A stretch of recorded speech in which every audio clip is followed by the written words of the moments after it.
Assalamu alaikum wa rahmatullah. Je m'adresse à vous aujourd'hui sur le sujet de la philosophie islamique du renouveau des religions. Les religions sont toujours restaurées par Dieu. Dieu envoie un réformateur pour retirer l'homme du matérialisme, et le ramener vers son créateur. Lors de notre dernière vidéo, je vous parlais de Jésus et de savoir s'il était mort ou vivant. Maintenant, je vous parle de philosophie du renouveau de la religion selon l'islam. Alors, quel est le rapport, me direz-vous? Le rapport, en réalité, se situe dans le fait que beaucoup de commentateurs du Coran, et les hadiths vont également dans ce sens, conditionnent le triomphe et la gloire de l'islam à son retour. Donc, en fait, la croyance au Mahdi et du retour de Jésus, alayhi salam, font partie de ces croyances bien ancrées dans la foi du croyant en islam. C'est pour cela qu'il est très important de bien comprendre de quoi il s'agit quand on traite de ces sujets. Faute de quoi, les gens mal intentionnés profitent de la brèche ouverte par une compréhension strictement littérale pour tuer au nom de la religion et ainsi ternir l'image de l'islam. Les prophéties concernant la fin des temps sont très sensibles, car elles sont régulièrement utilisées par ceux qui commettent des horreurs et qui justifient leurs crimes au nom de la religion de l'islam. Ainsi, en 2015, l'EI a revendiqué que Baghdadi, na'oudhu billahi min zalik, que Dieu nous en préserve, était le calife de la prophétie contenue dans le Musnad Ahmad ibn Hanbal qui se lit comme suit. Le prophète restera parmi vous tant qu'il plaira à Dieu. Ensuite, le califat sera établi selon une méthode prophétique. Ensuite, le royaume inique, puis le royaume tyrannique, puis on recommencera le califat selon la voie prophétique. Fin de citation. Certains d'entre ces terroristes allaient même jusqu'à dire qu'il était le Mahdi attendu, celui qui devait lever une armée pour combattre les mécréants avant le retour d'Aïssa, donc Jésus pour les chrétiens, alayhi salam, et apporter une prospérité économique qui devait sortir à jamais la Oumma de la misère dans laquelle elle se trouvait. Car ils ont compris littéralement des prophéties de ce genre. Par exemple, quand vous verrez les étendards noirs venant du Khorasan, à peu près l'Afghanistan, aller vers eux car le calife d'Allah, le Mahdi, sera parmi eux. Ou bien encore, les gens se lèveront de l'Est et ne cesseront de s'élancer, piétinant le sol à l'aide de l'imam Mahdi alayhi salam, pour aider à l'établissement de son gouvernement. Du Khorasan encore, émergeront les bannières noires que nul ne pourra refouler jusqu'à ce qu'ils atteignent Ilia, autrement dit Jérusalem, et qu'ils plantent leur drapeau. Qu'ils plantent leur drapeau, dans sa terre. Il y aura un calife de ma Oumma dans les derniers temps qui donnera en toute liberté des poignées de richesses aux gens sans même les compter. Voilà pour quelques-uns un échantillon des prophéties concernant justement l'imam Mahdi et ce qu'il est censé faire. D'après ces gens, donc, ce Mahdi fera des largesses illimitées aux musulmans du monde entier. Et sa générosité sera sans borne. Elle défiera toute description, tant et si bien que les musulmans ne pourront ramasser une fortune aussi grande. Ainsi prendra fin toute cupidité. Il n'y aura plus d'amour d'argent et il n'y aura plus d'avarice. C'est cela la solution conçue par certains pour les maux, donc les problèmes économiques du monde musulman. Selon cette croyance, l'avènement de l'imam Mahdi est en soi la solution aux misères économiques des musulmans. Plus besoin de suer, de pleurer ou de peiner. Plus besoin non plus d'explorer les trésors de la terre, de regarder dans le cœur de l'atome ou de prospecter les secrets de l'espace. Plus besoin d'industrie, de créativité. Seule la venue du Mahdi suffit. Je pense que c'est en jouant sur ces croyances naïves et puériles que les terroristes de l'EI ou de toute autre organisation ont attiré ces personnes à la marge du système en quête d'un idéal que la société moderne ne pouvait leur offrir.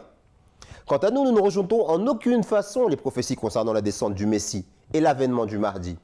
Nous disons qu'une erreur sérieuse dans l'interprétation du message profond et philosophique du saint prophète Mohammed sallallahu alayhi wa sallam a été commise, en raison de l'ignorance de certains concernant sa position élevée.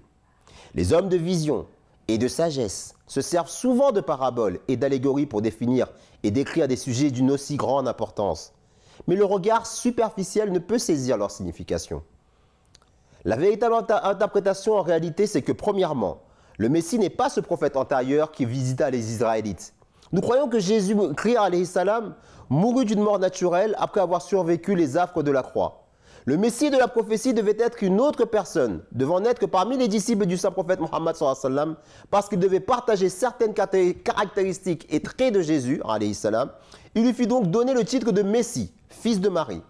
Deuxièmement, le Messie et le Mahdi ne sont pas deux entités séparées. Il s'agit d'une seule et même personne, conformément au hadith contenu dans Ibn Majah, indiquant qu'il n'y a pas de Mahdi si ce n'est Isa. Troisièmement, le Mahdi n'est pas cette espèce de général venu pour imposer l'islam par la force, puisque justement un des signes de sa véracité est qu'il abolirait la guerre. En effet, dans le hadith de Muslim ou Bukhari, Jésus viendra pour abolir le harb, à savoir la guerre. Les prophéties concernant la distribution des richesses sont également symboliques. En réalité, il distribuera aux musulmans des trésors spirituels et non des trésors terrestres. Le refus de certains d'en accepter indique le type de fortune en question. Il n'est pas dans la nature de l'homme de refuser des biens matériels. Il se détourne par contre des trésors spirituels. Musulmans et chrétiens font mention de personnes qui seraient montées au ciel. Il n'y a aucun exemple depuis Adam, alayhi salam, que l'une d'elles serait retournée sur terre. Des réformateurs sont toujours venus parmi les hommes ordinaires et ont toujours été rejetés et méprisés par les autres. Ils ne furent jamais accueillis par des arcs de triomphe, par des guirlandes ou par des illuminations. Au contraire, ceux qui vinrent au nom de Dieu furent persécutés pour avoir commis le crime d'inviter les gens vers Dieu. Leurs chemins furent semés d'épines, de la poussière fut entassée sur leurs têtes et ils furent lapidés. Ils reçurent les couronnes d'épines. Toutes formes de tourments leur furent infligées. Parfois, vous les voyez revenir de Taïf, couverts de sang de la tête aux pieds. Parfois, vous les voyez au cœur de la bataille à Uhud, plus morts que vifs, ensevelis sous les cadavres de ceux qui donnèrent leur vie pour eux. Vous verrez leurs disciples subir le même sort. Toutes formes de tourments leur sont infligées. Ils sont traînés par les pieds le long des allées. Ils sont couchés de force sur le sable brûlant, sous un soleil de feu. Ils sont jetés sur les braises ardentes et tenus là-dessus jusqu'à ce que le feu s'éteigne. Ils sont jetés hors de leur maison. Ils sont forcés à l'exil. Ils sont menacés de famine. Ils sont passés au fil de l'épée. Les époux sont séparés les uns des autres. Les parents sont privés de leurs enfants. Tout ce que la vie leur donnait droit leur fut nié. Ils furent empêchés de prier ou de bâtir des mosquées. Ils furent privés de leur droit de faire connaître leur foi. Ils n'eurent même pas le droit de nommer leur religion. C'est ainsi que l'homme acquiert une vie spirituelle nouvelle. C'est ce chemin qui conduit au renouveau de la religion. C'est le phénomène que nous voyons à l'œuvre dans la vie sainte du saint prophète Mohammed sallallahu alayhi wa sallam et dans la vie de tout prophète avant lui. Et c'est ce chemin que l'imam Mahdi a pris pour insuffler une nouvelle vie dans la religion de ce bienfaiteur de l'humanité qu'était ce noble prophète arabe Mohammed sallallahu alayhi wa sallam. N'hésitez pas à nous écrire à mtafrançais@mta.tv si vous avez des questions et bien sûr à nous suivre lors de nos prochaines vidéos. Sur ces dernières paroles, wassalamu alaikum wa rahmatullahi ta'ala wa barakatuh.